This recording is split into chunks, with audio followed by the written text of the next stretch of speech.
बुरा बाप और नाफरमान बेटा। एक गांव में एक बुरा बाप रहता था जो सारी जिंदगी मेहनत और ईमानदारी से गुजारता रहा। इसका एक बेटा था जो जवानी के जोश में अपने बाप की बातें सुनना पसंद नहीं करता था। वो समझता था कि उसका बाप पुराने जमाने का है और इसकी सोच अब बेकार हो चुकी है।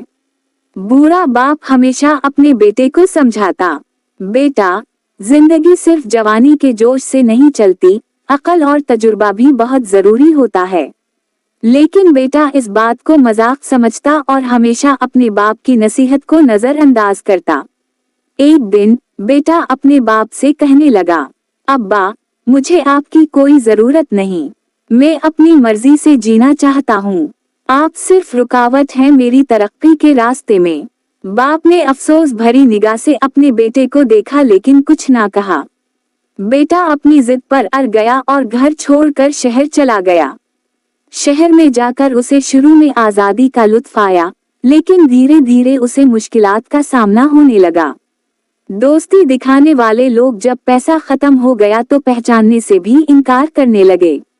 कमाने के लिए जो काम मिला वो इसकी सोच से कहीं ज्यादा मुश्किल था। जब कोई चारा ना रहा तो शर्मिंदा होकर वापस गांव आया। बाप अब भी दरवाजे पर उसी का इंतजार कर रहा था। बेटा रो कर बोला, अब्बा, मुझे मुआफ कर दीजिए।